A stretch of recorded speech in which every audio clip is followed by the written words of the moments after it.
हरे कृष्णा। आप सब कैसे हो? सारे जो पिछले त्यौहार गए उन सब की हम सबको बहुत बधाई हो। कल छठ पूजा थी, उसकी भी बहुत बधाई हो। और सारे त्यौहार बहुत अच्छे से हो गए। हरे कृष्णा। तो हम लोग गौरांग महाप्रभु के बारे में समझ रहे थे। मैं कल ना वृंदावन गई थी और एक एक्सपीरियंस बताती हूँ आपको। वृंदावन में कल मैं जिनके साथ गई थी उनकी इच्छा थी कि हम लोग सारे मंदिरों में घूमें, तो हमने फर्स्ट डे तो घूमा। अब सेकंड डे ना तो मुझे ना वो होता है कि धाम में जाते हैं तो हमें बैठ के कथा करनी चाहिए, कीर्तन करना चाहिए, भागते नहीं रहना चाहिए। एटलीस्ट शुरू में तो बहुत होता है कि हमारे को सारे मंदिरों के दर्शन करने चाहिए, यस करने चाहिए, बट एक चीज़ जो मेन है वहाँ पे भजन करना। ठीक है, भजन भजन ना हमारा डेली रूटीन होना चाहिए, जिसके बिना हमें नहीं रहना चाहिए।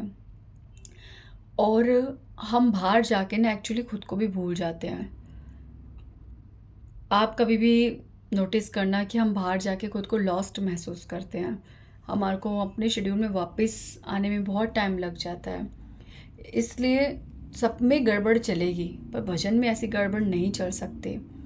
इसलिए आपका जो डेली का भजन है, चाहे आप घर पे रहो, चाहे आप किसी और के घर जाओ, चाहे आप घूमने जाओ, या चाहे कहीं बाहर जाओ या धाम पे जाओ, हम धाम पे आके ना बहुत ज़्यादा फ्री हो जाते हैं। हम सोचते हैं धाम में आना है, भक्ति है, डेट्स इट, और अपने भजन को छोड़ देते हैं। तो चैंटिंग तो मस्ट है, वो तो किसी भी दिन नहीं छोड़ सकते हम। पर जो हमारा खुद का एक, जो भी हमारी पोषण करने के लिए चीज़ें हैं, जैसे कीर्तन, जैसे कि कुछ अध्ययन, वो चीज़ भी हमें नहीं छोड़नी चाहिए। जैसे आप किसी का लेक्चर सुनते हो या आप कुछ पढ़ते हो, ठीक है, तो वो चीज़ नहीं छोड़नी चाहिए। एटलीस्ट उसके टच में ज़रूर आ जाना चाहिए। तो मैं वो मिस कर रही थी और सब लोग क्या बोलते हैं चले गए, मैंने गई। फिर मैं एक मंदिर में गई और वहाँ पे कोई नहीं था और मुझे बहुत अच्छा लग रहा था, कोई भी नहीं था, खाली मंदिर था। वहाँ जाके मैं बैठ गई। बहुत प्यारा मंदिर, बहुत बड़ा मंदिर था। तो मैं वहाँ जाके बैठ गई और पहले तो रात भर मुझे नींद नहीं आई थी, वहाँ पे लाइट चली गई थी। तो फिर चैंटिंग करते करते बहुत नींद आ रही थी और फिर हो गई सब कुछ, चैंटिंग सब कुछ पूरा हो गया नियम। उसके बाद मैं अपनी बुक खोल के खुद भजन गा रही थी और बहुत भजन गाए मैंने, अकेले अकेले। फिर भगवान से बोल रहे थे कि कान्हू, मैं ना आऊँगी नहीं वृंदावन। जितना आप वृंदावन मेरे को घर में लगता है ना, वृंदावन में आके वृंदावन नहीं लगता। I am sorry Krishna.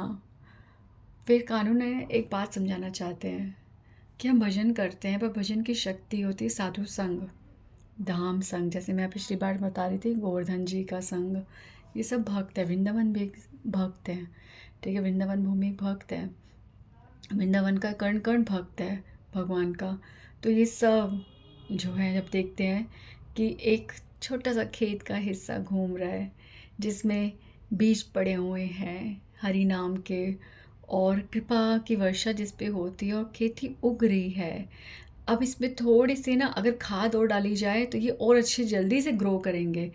तो ऐसे जो छोटे छोटे खेत वाले हमारे हृदय ना, जिसमें भक्ति धीरे धीरे पनप रही है, तो ऐसे जो वृंदावन के भक्त हैं, ये वृंदावन चिंतामणि धाम है, कर्ण कर्ण वहाँ का भक्त है।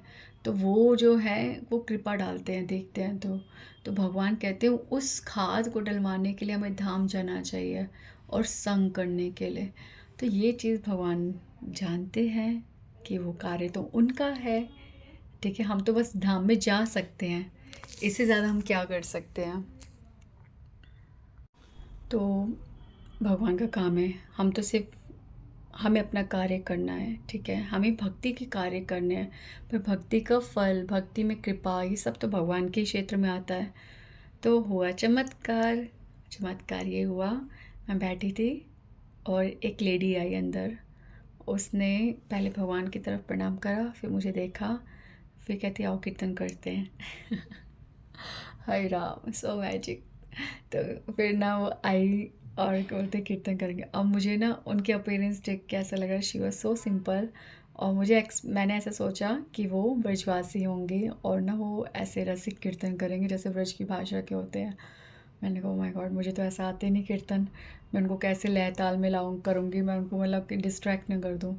फिर उन्होंने भजन खोला और भजन कौन सा शुरू करा उन्होंने नित्यानंद प्रभु का हरि बोल। और फिर उन्होंने बंगाली भजन शुरू करा और उसके बाद संस्कृत भजन करे, और इतनी सुंदर लय थी। बाद में उनकी एक सिस्टर भी आ गई। फिर एंड में पता चला कि वो साउथ इंडियन है, और वो मतलब मैं तो हैरान हूँ कि हम लोग शहरों में रह रहे हैं, हम किस बात का प्राउड कर रहे हैं कि हम सिटीज़ में रह रहे हैं। हम सब चीज़ से ना अननोन है, हमारे अंदर आर्ट नहीं है कोई भी। और बाहर के कल्चर कितना सुंदर है। एक तो वो हमसे ज़्यादा इंटेलिजेंट होते हैं, ठीक है। और मैंने सबका देखा है, चाहे वो बिहारी हो, चाहे वो साउथ इंडियन हो, चाहे वो क्या बोलते हैं बंगाली, कोई भी हो, सब सरस्वती माता जी की पूजा करते हैं और कल्चर को अंडरस्टैंड करते हैं। और उनके अंदर कितनी कृपा होती है सरस्वती माता की, वो उनको कोई इंस्ट्रूमेंट भी आता है, उनको भजन भी आता है, और वो क्या बोलते हैं भजन भी आता है, और वो स्टडी में भी इतने अच्छे होते हैं, इतने नॉलेजेबल होते हैं, और अच्छे खासी डिग्रीज होती है, अच्छा खासा पढ़ते हैं वो लोग। एंड शी वॉज एजुकेटेड बहुत नाइसली, और बहुत अच्छे से इंग्लिश में कन्वर्सेशन करते हैं। She was looking so different, so simple. तो इससे पता चलता है कि हमें किसी भी बंदे के बारे में, जो मैं बोल रही थी, किसी भी व्यक्ति के बारे में हम जज नहीं कर सकते। भक्त तो ख़ास तौर पे जब बोलता है ना, तो पता चलता है कि वो भक्त है। तो प्लीज़ यार, ये भक्ति की दुनिया में आपके आसपास कोई भी है, कोई भी है, ठीक है, आपके आसपास कोई भी है, सब के बारे में एक चीज़ जान लो कि जीवित स्वरूप होए कृष्ण नित्य दास। आप असत्संग त्याग करते हो, सब कुछ ठीक है, ठीक है, सब कुछ ठीक है, बहुत अच्छी बात है। पर डिस्क्रिमिनेशन, भेदभाव करने का हमारा कोई हक नहीं है। हम भी इन्हीं सब में से निकले हैं। भगवान की दृष्टि, भगवान की कृपा कब वो किस पर हो जाए कुछ नहीं पता। किसी भी क्षण में कृपा सिद्ध हो सकता है, कोई भी कृपा सिद्ध, यानी कि किसकी कृपा हो जाए और वो कृपा सिद्ध हो के रहती है, ठीक है। भक्तों की कृपा तो सिद्ध ही होती है, क्योंकि भगवान का उसमें आशीर्वाद लग जाता है, भगवान भक्तों की इच्छा पूरी करते हैं, तो कोई भी कृपा सिद्ध बन सकता है। यानी कि अगर कोई साधु, कोई भक्त किसी साधारण व्यक्ति पर भी अपनी कृपा कर दे, उसके लिए प्रार्थना कर दे, तो वो कृपा कभी भी सिद्ध हो सकती है। वो व्यक्ति कभी भी टर्न कर सकता है, वो एक साधारण से एक बहुत बड़ा भक्त बन सकता है। And now I have also beautiful example कि मेरे पास, वो मैं अभी डिस्कस नहीं करूँगी, नेक्स्ट डिस्कस करूँगी, that is also a big discussion, कि जीवेर स्वरूप हो कृष्ण नित्य दास, कि कैसे मैंने एक पाप आत्मा को देखा टर्न होते हुए कि वो भक्त है, और उसने अपने जीवन का अंतिम क्षण कितनी स्ट्रांगली भक्ति अचीव करी। तो मैं वो नेक्स्ट टाइम डिस्कस करूँगी। बहुत ब्यूटीफुल एक्सपीरियंस था वो मेरा। तो अभी मैं इनके बारे में बता रही थी कि वो बहुत सुंदर भजन कर रहे थे, तो बहुत सरप्राइज़ था। और मुझे बता रहे थे, मैं तो ऐसे ही भजन करती हूँ, और कहीं पे साउंड ऊपर नीचे हो रहा था तो बता रहे थे यहाँ पे ऊंचा उठो, यहाँ पे नीचे उठो, तो बहुत हम्बली सिखा भी रहे थे। फिर वो दे वर क्वाइट ओल्ड, तो उनका हुआ कि नृत्य हम करें भगवान के सामने। उनको ये बड़ा एक्सटेसी आ रही थी और उनको नृत्य करने का मन कर रहा था। फिर उन्होंने कुछ साउथ इंडियन ट्यून में भजन ढूंढा, जो कृष्ण और भगवान को महाराज पे गोपियों के साथ संबोधित करते हुए बोल रहे हैं, और बहुत सुंदर भजन था। उन्होंने इतनी सुंदर मुद्राओं के साथ भगवान के सामने वो नृत्य करा, तो बहुत सुंदर भजन था, बहुत सुंदर एसोसिएशन था उनके साथ। तो भगवान की कृपा ना हो के रहती है, हमारे को ना ऑनेस्टली बस इंतज़ार करना चाहिए उस कृपा का, तो भगवान कृपा करते हैं। दूसरा, मैंने क्या बोलते हैं एक चीज़ और रियलाइज़ करी। मैंने सोचा चलो मैं ना थोड़ा अपना सुनती हूँ। मैं परिक्रमा मार्ग पे वॉक कर रही थी, और हाँ, प्रेमानंद महाराज जी निकलने वाले थे, तो मैं वहाँ पे वेट करने लग गई। तो वहाँ साइड में वेट कर रही, करते करते 1 घंटा हो गया महाराज जी आए नहीं, और मैं फिर निकलने लग गई। और जैसे ही मैं बस एंड पॉइंट से बस पास हो ही रही थी, तो महाराज जी निकल गए और मुझे दर्शन हुए। आई टू आई नहीं हुए, बट मुझे उनके दर्शन हुए, थैंक गॉड। और दूसरा दूसरा एक और पॉइंट था, हाँ, मैं ये बोल रही थी कि जब मैं परिक्रमा मार्ग पे वॉक कर रही थी, मैं महाराज जी का जब वेट कर रही थी, तो मैं अपना लेक्चर नहीं, जो भी मैं रिकॉर्ड करती हूँ, वो मैं थोड़ा सा सुनने लग गई।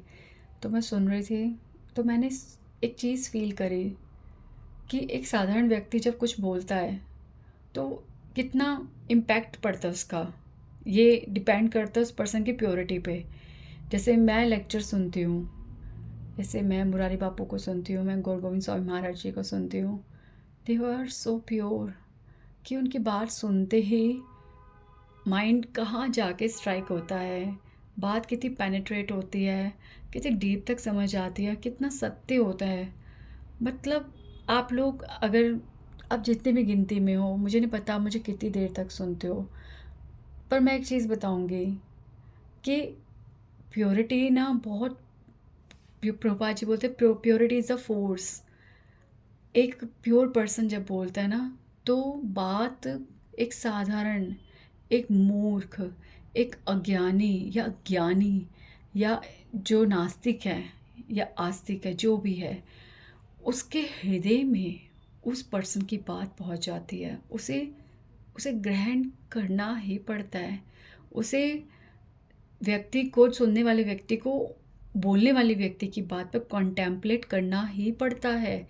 नेचुरली, स्पॉन्टेनियसली वो कॉन्टेम्पलेट होता है, वो सुनने में, सुनकर समझने की कोशिश करता है, उसे ध्यान में रहती वो बात, ये फोर्स होता है। तो इसका एग्जाम्पल गौर गोविंद स्वामी महाराज जी ही देते हैं कि अगर किसी के पास, जैसे आप किसी से 500 का नोट मांगो, ठीक है, आप किसी से 500 का नोट मांगो, तो यदि उसके पास वो 500 का नोट होगा तो वो आपको देगा, ठीक है। अगर उसके पास 500 का नोट नहीं है तो वो आपको नहीं देगा, या फिर आपको 100 रुपये देगा जो उसके पास है, या 10 रुपये या 20 रुपये, या ये जितने भी उसके पास होंगे जो नोट है, पर आपको तो 500 का नोट चाहिए, पर जब होगा तभी तो देगा ना। तो गुरु गोविंद महाराज कहते हैं कि भक्ति, भगवान, उससे मांगो जिसके पास 100% है। ये बहुत बड़ा लॉजिक है, और इसको मैं प्रूफ भी करूँगी इस बात पे कि प्रभुपाद जी जब भी बोलते हैं, प्रभुपाद जी कभी भी ऐसे नहीं बोलते भक्तों का संग करो। प्रभुपाद जी कभी नहीं बोलते कि क्या बोलते हैं, वैष्णव का संग करो। प्रभुपाद की प्लीज़ ध्यान से बात समझो, प्रभुपाद हमेशा लाइन लिखते हैं, शुद्ध भक्तों का संग करो, शुद्ध वैष्णव का संग करो। तो यहाँ पे प्रभुपाद जी की बात ये प्रूफ करती है कि जो व्यक्ति भगवान के मार्ग पर पूरी तरह से अन्य अभिलाषिता शून्यम ज्ञान कर्मादि अनावृतम, इस तरह के भक्ति कर रहा है, वो व्यक्ति अधिकारी है, उत्तम अधिकारी है।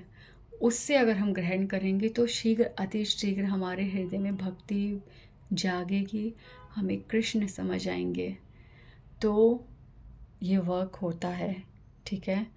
तो मैं आपको ये बोलूँगी कि मैं भी अगर फोर्स कर रही हूँ अपने आप को कुछ बोलने का, ये फोर्स कहाँ से आ रहा है? ये फोर्स एक किसी की प्योरिटी है, किसी की, मैं आपको पहले ही बताया, मैं इसलिए बोल रही हूँ कि I have no one to share my things. और ये सब चीज़ें तभी तक टिक सकती हैं जब तक मैं शेयर नहीं करूँगी, ठीक है। और अगर मैं कुछ शेयर नहीं करूँगी तो मेरे को भी ये डबल नहीं होगा, मेरा मुनाफा नहीं होगा। ये सब मेरा ना, जैसे खाना जो होता है ना सड़ जाता है ना, ऐसे ये मेरी जो भी भक्ति का कुछ आ रहा है वो धीरे धीरे रह जाएगा, ठीक है।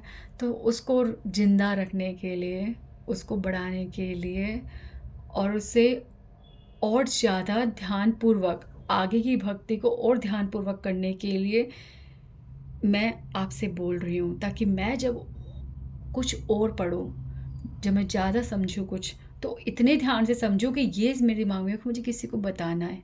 तो ये मेरा प्रोसेस है, मैं इसलिए आपसे बात कर रही हूँ, ठीक है?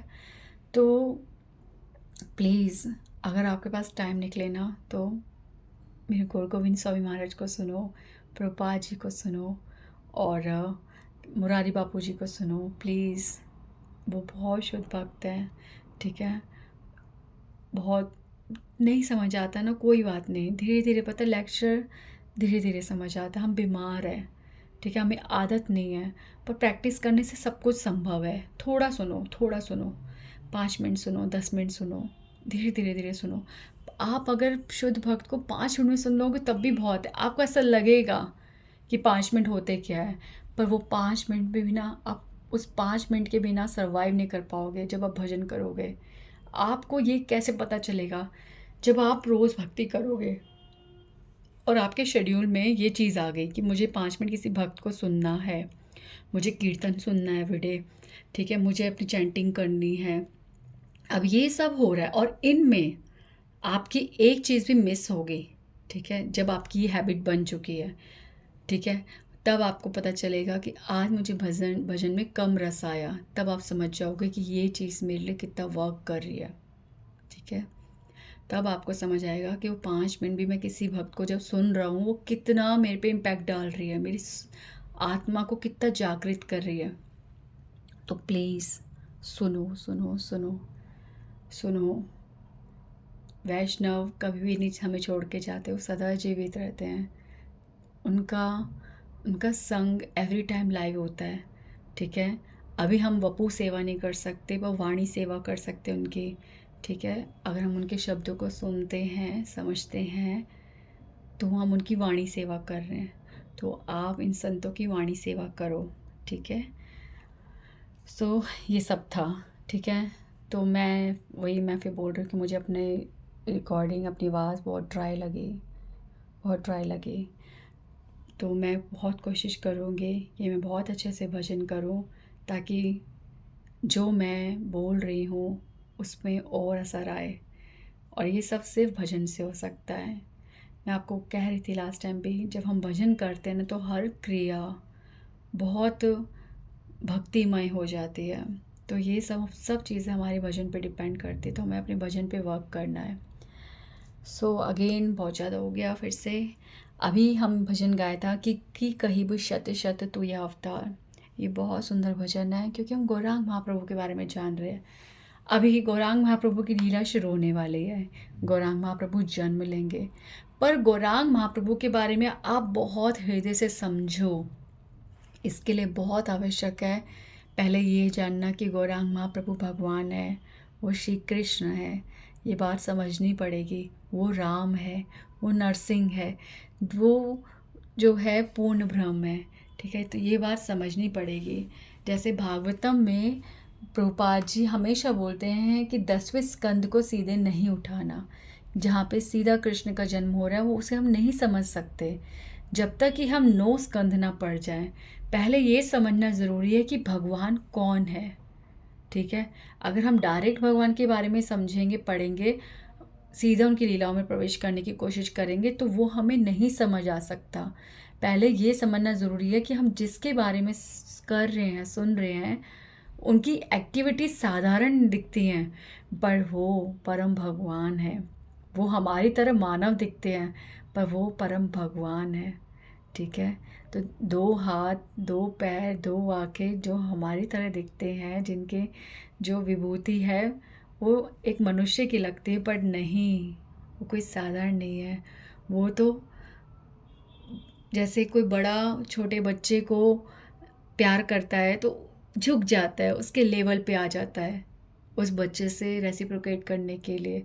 तो वैसे ही भगवान, हम उन्हें समझ पाए, वो छोटे हो जाते हैं हमारे लिए वो मनुष्य अवतार लेते हैं ताकि हम समझ पाए हम कहाँ वहाँ तक पहुँच सकते हैं कि हम उनको देख पाए, हम सारे कैसे उनकी लीलाओं में प्रवेश कर सकते हैं।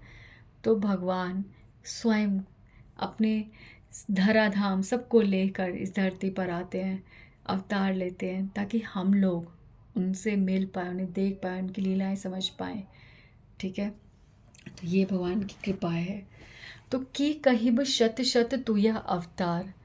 ठीक है, गौरांग महाप्रभु के बारे में हम पहले उनकी महिमा जानेंगे, उनके गुण जानेंगे, फिर उनकी लीला में प्रवेश करेंगे। ठीक है, नाम गुण रूप लीला। ठीक है, ये शास्त्री का सीक्वेंस है। तो पहले गौरांग महाप्रभु का नाम का उच्चारण करो, बोलो गौर हरि गौर हरि गौर हरि। गौरांग गौरांग गौरांग बोलो। जय श्री कृष्ण चैतन्य प्रभु नित्यानंद श्री अद्वैत गदाधर श्रीवास आदि गौर भक्त वृंद। उच्चारण करो, बोलो, पहले नाम बोलो, नाम, फिर उनका रूप समझो कि वो किस प्रकार से वही रूप है जो कृष्ण है, जो राम है। नाम रूप, फिर उनके गुणों को जानो। रूप तो चलो मैच हो रहा है, गुण, क्या गुण भी है भगवान वाले, फिर गुणों को जानो, फिर लीला में प्रवेश करो। नाम रूप गुण लीला। ठीक है, तो की कहिब शत शत तुया अवतार। हे गौरांग महाप्रभु, क्या कहें, आपके शत शत अवतार हैं, शत शत अवतार।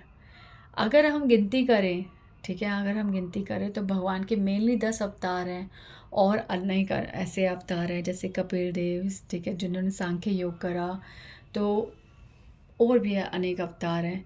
तो अब यहाँ पे बात आती है शत शत तुया अवतार। ठीक है, भगवान के अनेकों अनेकों अवतार होते हैं। क्यों? क्योंकि भगवान खुद ही तो कहते हैं यदा यदा ही धर्मस्य ग्लानिर्भवति भारत अभ्युत्थानम अधर्मस्य तदात्मानं सृजामि अहम। जब जब धर्म की हानि होती है, यानी कि भगवान को जब दिखता है, चाहे किसी के जीवन में, चाहे किसी भक्त के हृदय में, हम कभी भी धर्म की हानि वो देखते हैं। ठीक है, वो कभी भी देखते हैं कि धर्म की हानि हो रही है, कि अभी भक्ति में कम हो रहा है या कुछ भी हो रहा है, तो भगवान किसी भी तरह से, किसी भी रूप में आते हैं। उनको सदैव अवतार लेने के लिए शरीर धारण नहीं करना पड़ता। भगवान के शत शत अवतार हैं, सहस्त्रों अवतार हैं। यदा यदा, जब जब बोल दिया भगवान ने, तदा तदा वो अवतार लेते हैं। जब जब, जब जब, ये अब सोचो, जब जब कि हर लोगों के ये घटनाएं हो रही है कि जब जब, कितने दिन, हर बार, प्रतिदिन हमारे भजन चलता है, फिर कुछ गड़बड़ हो जाती है। ये जब जब तो यदा यदा चला ही जा रहा है कि हमारे धर्म की तो हानि हो ही जाती है। हम कुछ समझते हैं, फिर भूल जाते हैं, फिर अपराध करते हैं, कभी पाप करते हैं, कभी भक्ति बिल्कुल धीरे हो जाती है, कभी रुक जाती है, कभी ऐसा लगता है कि गति है ही नहीं भक्ति में, ऐसा लगता है कुछ कुछ फ्रूटफुल है ही नहीं, होता है ना। क्या है ये सब? तो भगवान से अगर हम सच्चे में प्रार्थना करें कि प्रभु आप देखो, कृष्ण आप देखो, मैं बहुत प्रयास कर रही हूँ पर हो नहीं रहा, हो नहीं रहा, हेल्प मी, तब भगवान अवतार लेते हैं। सृजामि अहम, भगवान अवतार लेते हैं। तो भगवान को अवतार लेने के लिए घोषणा नहीं करनी पड़ती शास्त्रों में कि लिख दो कि मैंने ये अवतार लिया, राहुल के जीवन में ये हुआ था इसलिए मैंने अवतार लिया, बलविंद्र के जीवन में ये हुआ था इसलिए मैंने अवतार लिया। नो, ये लिखने की ज़रूरत नहीं है, ये प्रमाणों की आवश्यकता नहीं है। इसके प्रमाण हम स्वयं हैं, हम खुद साक्षी हैं कि किस प्रकार भगवान किसी भक्त को, कभी कोई व्यक्ति को, कभी एक बच्चे को, कभी किसी शास्त्र की लाइन कुछ, ठीक है, कोई कभी भजन, ठीक है, कभी कोई घटना। मेरे साथ ना ऐसा होता है, मैंने ऐसे कई बार देखा है कि मैं जब भी मेरी लाइफ में मुझे मौका मिलता है कहीं शमशान घाट जाने का या किसी की भी मृत्यु की खबर आती है, तो मुझे अवश्य वो व्यक्ति ना जाते हुए कुछ सिखा के जाता है। ये हर किसी के लिए होता है ना, मेरे लिए, सबके लिए होता है। बस ये है कि हम ना रुकते ही नहीं है, समझते ही नहीं है कि उस व्यक्ति का जाना मेरे लिए कोई सीख कैसे है। तो भगवान कोई ना कोई घटना करते हैं हमारे जीवन में, हर किसी के जीवन में करते हैं, वो हमें कुछ समझा रहे होते हैं। भगवान हमारे को समझाने के लिए कोई अवतार नहीं लेंगे। कभी हमारी पत्नी, कभी हमारा फ्रेंड, कभी हमारे टीचर, ठीक है, कभी कभी देखा है आपने टीचर कितना, मतलब पूरी क्लास में कितना क्रिटिसाइज़ करती है, हर्ट कर देती है। क्यों? कि जागो, अपना अपने आप को डिस्ट्रॉय मत करो, इतना हैवॉक मत करो कि तुम्हारी पढ़ाई स्पॉइल हो जाए। तो ये कौन है? ये भगवान है, जो वाणी बन के, जो क्रोध बन के उसके टीचर के मुख में अवतार लेके आए हैं और आपकी आत्मा को झंझोड़ रहे हैं, क्या कर रहे हो, क्या कर रहे हो, क्या कर रहे हो। ठीक है। तो कभी कोई रिश्तेदार जिसमें आप इतने इन्वॉल्व हो गए हो, इतने इन्वॉल्व हो गए हो, और भगवान आते हैं उसके अंदर। हाँ, आप सोचते हो उस रिश्तेदार ने धोखा दिया, भगवान आते हैं, भगवान आपको दिखाते हैं कि देख, भगवान आते हैं उसके अंदर, देख मैं ये नहीं हूँ, ये देख मेरा रूप, मैं स्वार्थी हूँ, I am not interested in you. तो कुछ ना कुछ आपको दिखाते हैं, बट फिर थोड़े दिन बाद आपको फिर से वो अच्छा लगने लग जाता है, फिर से आप इन्वॉल्व हो जाते हो। भगवान को बहुत काम करवाते हैं हम, न जाने बार बार बार बार कैसे रूप लेते हैं वो। जैसे कि मैंने अभी बताया कि मैं डिमोटिवेट होने लग गई, तो वो 2 लेडीज़ आई, तो कौन था वो, कैसे आई वो, क्यों सी मंदिर में आई जो खाली था एकदम।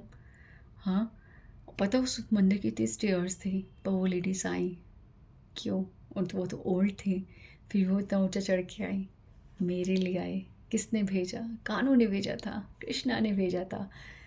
तो आप प्लीज़ जानो कि किसके मुख से भगवान आए हैं। आपका पति कभी आपको कुछ मना कर दे, ठीक है, तो वो भगवान, मैं ना ये ना फॉर्मूला मैं हमेशा करती हूँ। जैसे मुझे कोई डिसीज़न लेना होता है ना, तो मैं ऐसे बोल देती हूँ कि कानू, मैं ना अपनी डॉटर से पूछने जा रही हूँ, ठीक है, आपको क्या बोलते हैं, अगर हाँ बोलना है तो उसके मुंह से बुलवाना, ना बोलना है तो उसके मुंह से बुलवाना। ठीक है, शी इज़ वेरी इंटेलिजेंट। तो वो जो है मुझे अच्छी सलाह देते हैं, समझ आती है कि ये तो कृष्णा बोल रहे हैं और ऐसे ही कभी हस्बैंड के पास, ठीक है, मैं छोड़ देती हूँ कि कानू, अब आप क्या बोलने वाले हो, आई एम वेटिंग। और वो जो भी होता है, सीरियसली मैं ऑब्जेक्शन नहीं करती, हाँ तो हाँ, ना तो ना, तो बस बस ख़त्म। ऐसे ही भगवान से रेसिप्रोकेट करते, तो आप ये करो। तो ये होते हैं, ठीक है, भगवान के अवतार। और अब आप अपने हर टाइम आप ढूंढो कि किस तरह से भगवान आपसे रेसिप्रोकेट कर रहे हैं।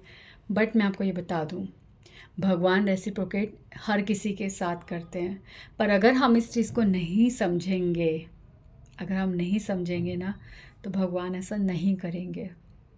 ऐसी हमें डिमांड करनी पड़ेगी और उसे समझना भी पड़ेगा।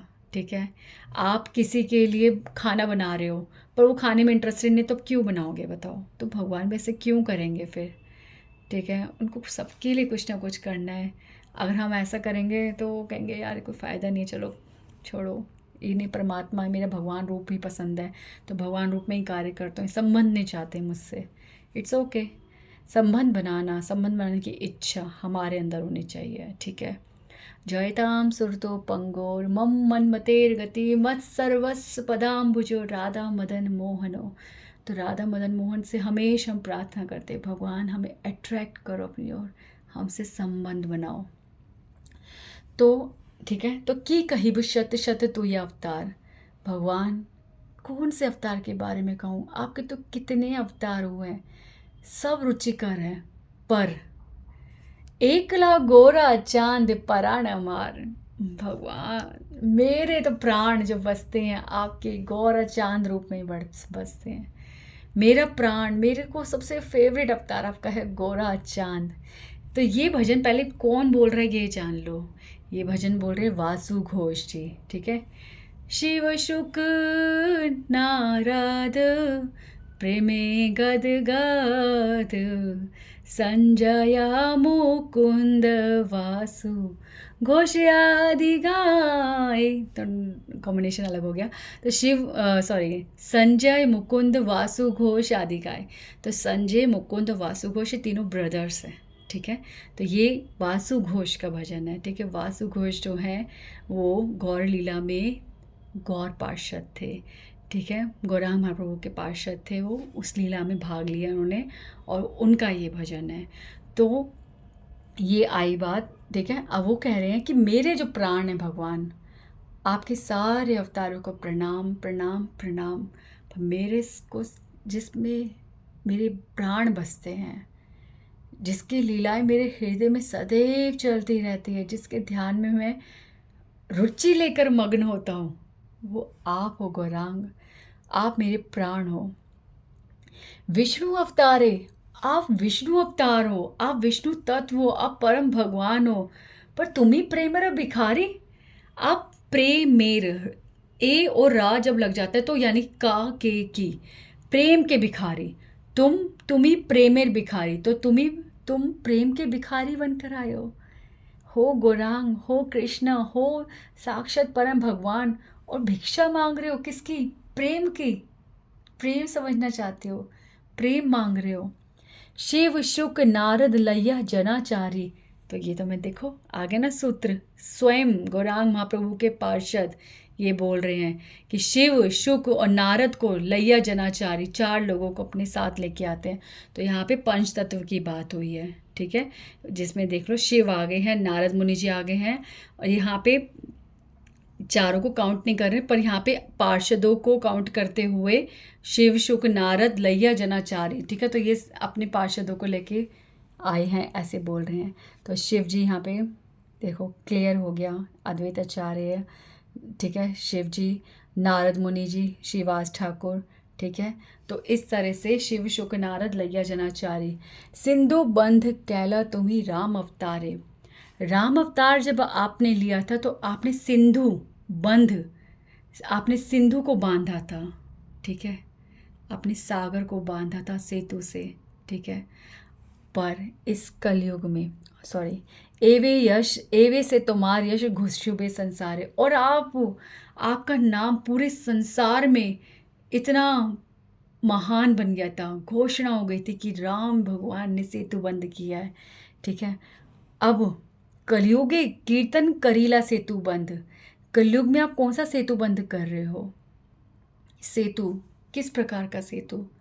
जैसे रामेश्वरम से लंका तक का सेतु बना था, ऐसे ही कलयुग में इस भव सागर से भगवान के धाम जाने का सेतु बना है। ये सेतु क्या है? ये है हरि नाम, हरे कृष्ण कृष्ण कृष्ण हरे हरे, हरे राम राम राम हरे हरे। स्वयं गौरांग महाप्रभु, स्वयं कृष्ण, स्वयं राम, स्वयं परम भगवान ने इस भव सागर से धाम जाने का सेतु बनाया है। नाम को ये घोषणा की है, ये घोषणा की है कि जो नाम लेगा वो इस भव सागर से धाम ही प्राप्त करेगा। तो ये कौन सा सेतु है? ये नाम है। कलियुगे कीर्तन करीला सेतु बंद, हरि नाम कीर्तन, ठीक है।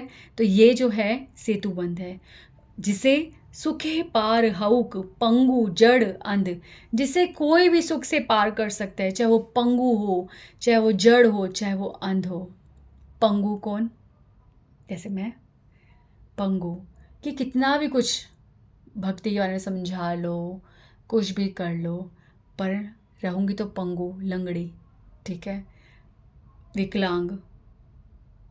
पर मेरे लिए भी संभव है पंगु के लिए भी संभव है, विकलांग के लिए भी संभव है, जो चल नहीं सकता, जिससे कुछ नहीं हो सकता, जिससे इतनी दूरियां नापी नहीं जा सकती, जो इतनी मीलों तक भक्ति नहीं कर सकता, जिससे भक्ति होती भी नहीं है।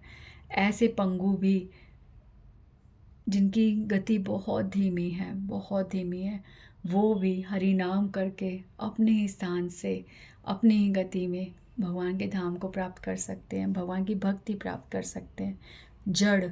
जड़ मतलब जो न जाने कब से जड़ हैं, जिनके अंदर कोई गति ही नहीं हुई, जो एक शीला की तरह सदैव अचेतन, जिनके हृदय में कभी भक्ति नहीं जागी, जो इन्होंने कभी हरि नाम नहीं करा, जो सदैव पाप करते रहे हैं और आज वो जड़ हो चुके हैं, जिनके अंदर कोई भाव नहीं है, कोई भावना नहीं है, ऐसे व्यक्ति भी हरि नाम से पिघल जाते हैं।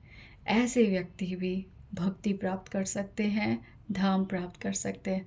अंध, जिनको साफ पता है कि कौन भगवान है, पर जो आंखें होते हुए देख नहीं सकते, जो भक्तों के दर्शन नहीं कर पा रहे हैं, जिनके सामने भक्त है पर भक्तों पर विश्वास नहीं करते, ऐसे अंधे लोग, जो शास्त्र सामने लिखे हुए हैं पर देखकर भी विश्वास नहीं करते, ऐसे लोग, जिन्हों का हृदय किसी भी चीज़ पर विश्वास नहीं करता, कुछ देखने को नहीं चाहता, पर ऐसे मूर्ख व्यक्ति भी, ऐसे अंधे व्यक्ति भी यदि एक बार हरि नाम पर विश्वास कर ले और हृदय से हरि नाम करे, तो वो भी धाम को प्राप्त कर सकते हैं, भक्ति को प्राप्त कर सकते हैं। ऐसा सेतु किसने बनाया? गौरांग महाप्रभु ने। देखो, पंगु जड़ और अंध से ही तो ये कलयुग बना हुआ है। कौन है यहाँ पे? कौन है यहाँ पे? केवल और केवल कृष्ण भगवान के भक्त ही हैं जो भक्ति कर रहे हैं, बाकी हम ही हम हैं, पंगु जड़ अंध। तो हमारे लिए भगवान ने कितना सरल बना दिया है कि तत्क्षण एक क्षण में ये जादू हो सकता है। केवल हरि नाम करना है। हरि नाम से सब संभव है। हरि नाम सारे केमिकल रिएक्शंस कर सकता है। हमारे अंदर न जाने क्या क्या घटनाएं घट सकती, किस क्षण हमारे को हृदय में भक्ति जाग जाए, कुछ नहीं पता। हरि नाम पकड़ लो। स्वयं भगवान ने ये देखो कंक्लूजन निकाला है कि इन पंगु जड़ अंध को सबसे आसान से आसान चीज़ क्या दी जाए, वो है हरि नाम। और हरि नाम दे दिया है जिससे हम इस भव सागर को पार कर सकते हैं और भक्ति प्राप्त सकते हैं, भगवान का धाम पा सकते हैं। किवा गुणे पुरुष नाचे, किवा गुणे नारी, गौरा गुणे मातिल भुवन दश चारी। कौन ऐसा है जो गौरांग महाप्रभु के गुण जानकर पागल नहीं हो रहा? जानो, आप भी जानो, देखना। एक एक चीज़ बताऊंगी, चैतन्य चरितामृत से, चैतन्य भागवत से, और भी ढूंढ रही हूँ, चैतन्य मंगल, चैतन्य चंद्रोदय, सब ढूंढ रही हूँ मैं।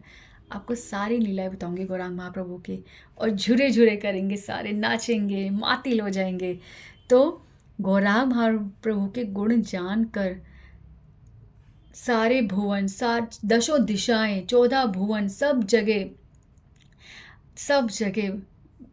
प्रत्येक व्यक्ति गौरांग महाप्रभु के गुण जानने के बाद उनसे प्रेम क्यों नहीं करेगा, क्यों नहीं पगलाएगा? ठीक है। तो कीवा गुणे पुरुष नाचे, और पुरुष मतलब जिनके अंदर अहंकार है, ठीक है, जो अहंकार विमूढ़ आत्मा, इस तरह के लोग भी हैं जो अहंकारी हैं, वो भी गौरांग महाप्रभु के गुण जब सुनते हैं, लीलाएं सुनते हैं, तो उनका हृदय भी पिघल जाता है और वो नाचते हैं। कीवा गुणे नारी। अब ना आपको मैं एक चीज़ बताती हूँ, ठीक है, ध्यान से सुनना। शास्त्रों में और भगवद गीता में, ठीक है, प्रभुपाद जी के वर्डिक्ट्स आते हैं और शास्त्रों में भी आते हैं। आज ये वर्ड आया है तो मैं आपको बता रही हूँ कि कई लोग ना जो है जब ऐसी लाइन पढ़ते हैं कि जो भक्ति है वो स्त्रियों के लिए और शूद्रों के लिए नहीं है, ठीक है, ऐसी लाइन पढ़ते हैं तो वो कहते हैं ये कैसे बोल दिया इन्होंने, स्त्रियों के लिए और शूद्रों के लिए नहीं है। ऐसे रामायण में भी एक बार आया तुलसीदास जी की लाइन में। तो इसमें मैंने एक संत से सुना, मैं एज इट इज़ वैसे सुना रही हूँ कि एक होता है भक्त, ठीक है, भक्त जो होता है वो हमेशा शास्त्रिक बात लिखता है, ठीक है, जब वो कुछ भी बताता है तो वो शास्त्रिक बात बताता है। पर एक वो होता है पर्सनल, ठीक है, जैसे प्रभुपाद जी ने लाइन लिखी, ठीक है, स्त्रियों के लिए भक्ति नहीं थी, तो ये बात वो प्रभुपाद जी शास्त्रिक बता रहे हैं। वेदों में लिखा हुआ है कि शास्त्रिक बात है कि शूद्र और नारी, स्त्रियां जो हैं ये भक्ति उनके लिए नहीं थी। अब इसका एग्जाम्पल आपको बताती हूँ। एक छोटा सा बच्चा है, ठीक है, एक छोटा सा बच्चा, अगर आप उसे 10th क्लास की ट्रिग्नोमेट्री समझाओगे, क्या वो समझ जाएगा? हाँ, कोऑर्डिनेट ज्योमेट्री समझाओगे तो क्या वो समझ जाएगा? प्रोबेबिलिटी सिखाओगे तो समझ जाएगा? या 12th की इंटीग्रेशन सिखाओगे तो समझ जाएगा? बताओ। या इंजीनियरिंग के अपने आप उसको कॉन्सेप्ट समझाओगे तो समझ जाएगा? नहीं समझेगा ना। क्यों? क्योंकि उसकी बुद्धि इतनी है। तो वैसे ही उस समय में शूद्र और नारी, स्त्री के लिए भक्ति नहीं है। ये इस संदर्भ में कहा जाता था कि जो शास्त्र हमारे लिखे हुए प्योर संस्कृत में लिखे हुए हैं, इतनी टफ, अभी तो हम प्रभुपाद जी की कृपा से, संतों की कृपा से संस्कृत पढ़ लेते हैं क्योंकि वो देवनागरी भाषा में लिखी है, पर एक्चुअली हम संस्कृत ना पढ़ सकते हैं, ना सुन सकते हैं, ना समझ सकते हैं। इतनी कठिन है वो अक्षर हमारे को एक डिज़ाइनिंग से लगेंगे, एक बस वर्बल डिज़ाइंस, इससे ज़्यादा हमें कुछ नहीं दिख सकता, ठीक है। तो ये तो संतों की कृपा है जो आज हम संस्कृत को गा लेते हैं, सुन के बोल लेते हैं, अदरवाइज संस्कृत हमारे बस की बात नहीं है, ठीक है। तो शास्त्रों में जब इतना कठिन लिखा हुआ है तो वो स्त्रियाँ कैसे पढ़ सकती हैं? और रही बात अभी जो मैंने आपको बोला, एक बच्चे की बुद्धि इतनी है कि वो इतनी बड़ी चीज़ नहीं समझ सकता। उसी प्रकार शूद्र, ठीक है, यानी कि जो शूद्र का मतलब ये नहीं है कि कोई कोई ये गाली नहीं है, कोई वो नहीं है कि एक वर्णाश्रम धर्म है, ठीक है? ये कोई ये शूद्र मतलब जो सेवा करते हैं, और आज के जगत में हम सब शूद्र हैं, हम सब किसी न किसी के अंडर काम कर रहे हैं। तो ये शूद्र जो है एक रॉन्ग शब्द नहीं है। शूद्र मतलब जो सेवा करने वाले लोगों की कैटेगरी में आता है। तो हर कोई कोई सेवा कर रहा है। एक स्त्री अपने पति की सेवा कर रही है, अपने बच्चों की सेवा कर रही है, वो भी शूद्र है। एक व्यक्ति जो है एक बॉस के अंडर काम कर रहा है, वो शूद्र है। एक एम्प्लॉय एक बिजनेसमैन के अंडर काम कर रहा है, तो वो भी शूद्र है। हर कोई किसी ना किसी की सेवा कर रहा है, ठीक है? तो हम सब शूद्र हैं। ये नहीं होता कि कोई जो झाड़ू वगैरह ये सब करते हैं वो शूद्र होते हैं, नो। तो हर कोई कहीं ना कहीं कुछ ना कुछ कार्य करते, सब शूद्र है। तो शूद्र और स्त्री के लिए ये शास्त्र नहीं है, भक्ति नहीं है। उस समय ऐसा इसलिए कहा जाता था कि वो केवल तात्पर्य समझ सकते हैं, वो इनका अध्ययन नहीं कर सकते, उन्हें डायरेक्ट नहीं समझ सकते, ये अर्थ है। अदरवाइज किसी को क्रिटिसाइज करने का कोई भी मंशा नहीं है किसी शास्त्र में, ठीक है? अब भगवान यहाँ पे, हाँ, तो प्रभुपाद जी की मैं एक बात बोल रही थी। तो प्रभुपाद जी ने ऐसा लिखा, ओके, प्रभुपाद जी ने ऐसा लिखा है। तो इससे कई लोग कंट्रोवर्सी करते हैं, पर मैं आपको ये बताऊँ, प्रभुपाद जी को ज़रा पर्सनल देखो। अभी लेटेस्ट भी आप जब किसी ब्रह्मचारी किसी संत को देखते हो तो वो स्त्रियों को देखते नहीं हैं, बात नहीं करते, या उनकी प्रेजेंस ही नहीं होने देते अपने सामने, ठीक है? ऐसा होता है। पर प्रभुपाद जी को देखा है?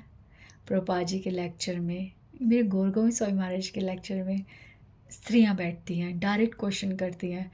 एक ना भजन है प्रभुपाद जी का, नदिया गोद्रुम में नित्य महाजन, पातिया छे नाम हटा जीवेरा कारण।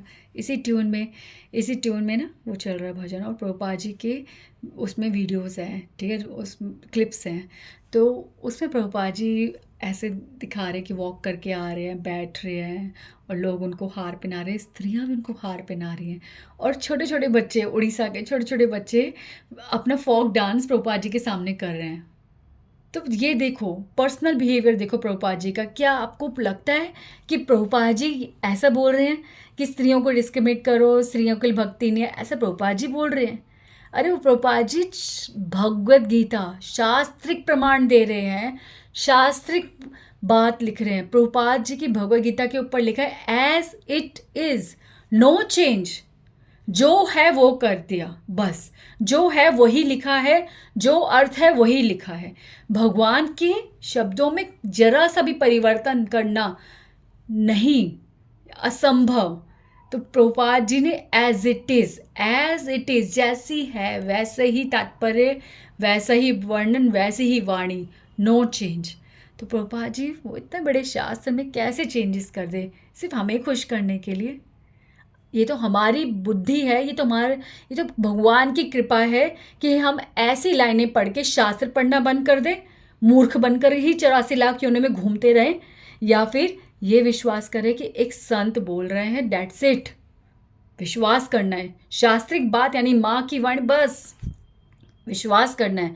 माँ बता रही बाप कौन है, डेट्स इट। बस बोल दो फादर, हाँ पापा, हाँ भगवान, तुम परम परमेश्वर, तुम भगवान हो, एक्सेप्ट। तो प्रभुपाद जी ये कर रहे हैं। तो ये देखो, ये होते आचरण, ये होते 100% भक्त, ये होते ब्रह्मभूता स्टेज, ठीक है, जो केवल भक्ति में ही लीन रहते हैं, सदैव सदैव अपने भक्त की आइडेंटिटी में ही रहते हैं, सेवक की आइडेंटिटी में रहते हैं, जैसे है वैसे ही सेवा कर रहे हैं, नो चेंज। तो इस तरह से तो यहाँ पे लिखा है कि कीवा गुणे पुरुष नाचे, कीवा गुणे नारी, ठीक है, कोई भेद नहीं, हरि नाम सबके लिए है। जो शास्त्र एक शूद्र और एक स्त्री भी नहीं समझ सकते, वो शास्त्र भगवान ऐसे रस में घोलते हैं, जैसे कोई नींबू पानी, कोई दवाई घोलो पी जाओ, बस अंदर घुल गई, कोई कठिनाई नहीं। ऐसे शास्त्र पढ़ना करना, अरे आप सीरियसली बोल रहे हो, मत पढ़ो शास्त्र, कुछ मत करो, आप केवल हरि नाम लो और महसूस करो कि जो आप शास्त्र में किसी से सुन रहे हो या कभी पढ़ लिया वो तो आपको पता है। ऐसा महसूस करोगे, हरि नाम इतनी बड़ी चीज़ है कि भगवान ने इस हरि नाम में सब कुछ डाल दिया। नाम नामकारी बहुधा निज सर्वशक्ति, अपनी सारी बहुधा निज सर्व शक्ति, अपनी सारी पर्सनल शक्ति, अपनी सारी पोटेंसी भगवान ने इस हरि नाम में डाल दी है और सेतु निर्माण कर दिया है। No change. कल मैं वृंदावन से आ रही थी और रिक्शा वाला बहुत पता नहीं कहाँ कहाँ गलियों से निकल रहा था और उस टाइम लंच हो रहा था और कहीं कहीं एक आश्रम से बाहर बहुत तेज आवाज़ आ रही थी, वो प्रसाद पा रहे थे और उस टाइम पे वो भजन कर रहे थे, वो चैंटिंग कर रहे थे प्रसाद पाने से पहले, हरे राम राम राम हरे हरे, हरे कृष्णा कृष्ण कृष्ण हरे हरे। क्यों क्यों चेंज कर रहे हैं हम मंत्र को? अरे कितना शास्त्रिक लिखा हुआ है, ये प्योर मंत्र है। हाँ, ये ओरिजिनल मंत्र है, पर स्वयं भगवान ने इसे रिवर्स करा है। मंत्र करने की मुद्रा, मंत्र करने का एक समय, मंत्र करने का काल, नियम सब कुछ होता है। मंत्र इस तरह से उच्चारण करने से उसके बहुत पाप भी लगते हैं, तो उस मंत्र को करना बहुत आवश्यक है, पर कोई पाप भी ना लगे। ऑलरेडी हम इतनी पाप आत्मा है, इसलिए स्वयं भगवान ने इसे रिवर्स कर दिया है कि बोलो कृष्ण पहले, हरे कृष्ण और फिर बाद में हरे राम। ये राम कृष्ण का भेद नहीं है। ये हम लोग कितने मूर्ख हैं बाबा कि कृष्ण भगवान जो है बाद में आए थे, राम भगवान पहले आए थे, तो पहले राम बोलना। अरे ये हरे राम हरे कृष्ण, ये मंत्र है। ये राम कृष्ण मत करो। राम, यहाँ पे राम का मतलब होता है आनंद, परम आनंद। पहले भगवान का नाम, फिर आनंद ही आनंद है, ठीक है? तो ये सब मत करो। ये वाला भेद नहीं है राम कृष्ण की। कृष्ण नंबर्स ना, ये ईर्ष्या वाली बातें ना आपके दिमाग में है, पर ऐसा नहीं है, ठीक है? भगवान ने रिवर्स कर दिया। भगवान ने क्या सोच के करा, हम क्या क्या समझ सकते हैं? क्या कारण है कि भगवान ने मंत्र को उल्टाया है और मंत्र को महामंत्र नाम दे दिया है? प्लीज़, ये चैतन्य महाप्रभु ने महामंत्र कोई बनाया नहीं है, ये वेदों के गर्भ में लिखा है। कई लोग, मैं कहीं जाती हूँ सुनती हूँ कि लोग कहते हैं इस महामंत्र का उच्चारण करो। अरे बाबा, वो महामंत्र कैसे बन गया? कुछ भी कैसे महामंत्र बन गया? कहाँ लिखा उसका प्रमाण? शास्त्रिक प्रमाण दो ना। हमारे पास है, शास्त्रिक प्रमाण है स्वयं भगवान के। एक तो चैतन्य महाप्रभु, और वेदों में, शास्त्रों में, पुराणों में, ब्रह्म संहिता में, हर जगह हरे कृष्ण महामंत्र लिखा हुआ है। तो हरे कृष्ण महामंत्र का उच्चारण करो, हरे कृष्ण महामंत्र का उच्चारण करो। ये आज से नहीं है, ये तो आदि अनादि है। तो प्लीज़ इसमें कोई चीज़ मत करो, इसे एक्सेप्ट करो। भगवान ने इसमें सब कुछ डाल दिया है, डेट्स इट। हमें इसको बस चैंट करना है। तो ना जानिए जप तप वेद विचार। अब वासुदेव जी बोल रहे हैं कि ना जानिए जप तप, ठीक है? ना मैं जप जानती हूँ, ना मैं तप जानती हूँ। वेदों को क्या विचार है, वेद क्या कहते हैं, ये करो वो करो, कर्म कांड, ज्ञान कांड, तप कांड, मुझे कुछ नहीं पता। मेरे को तो एक ही बात पता है कि मुझे सिर्फ हाँ गौरांग, हाँ गौरांग, हाँ गौरांग बोलना है, और गौरांग महाप्रभु ही मुझे पार करेंगे। That's it. गौरांग महाप्रभु का नाम लेके उनसे मर्सी मांगे।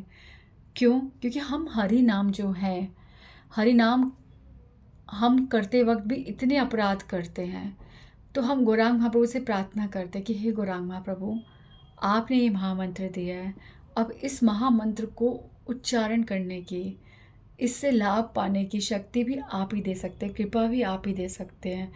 मुझ पे ऐसी कृपा कीजिए कि ये नाम करते वक्त मेरा ध्यान पूरी तरह से एकाग्र हो जाए, मैं कोई अपराध ना करूं, मेरे लिए सरल हो और मेरी इसमें रुचि उत्पन्न हो। इस तरह से मेरा पालन करो, मुझ पे कृपा करो गौरांग महाप्रभु। इस प्रकार हम जब कृपा मांगते हैं, तब ये हरि नाम अपने समस्त फल हमारे को देता है। तो इसलिए यहाँ पे वासुदेव घोष जी ने बोला है कि गौरांग मोरे कर पार। मैं तो केवल गौरांग के शरण में हूँ, वो मुझे पार करेंगे, ठीक है? इसलिए एक लाख गोरा चांद अमार प्राण। ओके, तो ये बहुत सुंदर भजन है। Please chant Hare Krishna Krishna Krishna Hare Hare, Hare Ram Ram Ram Hare Hare.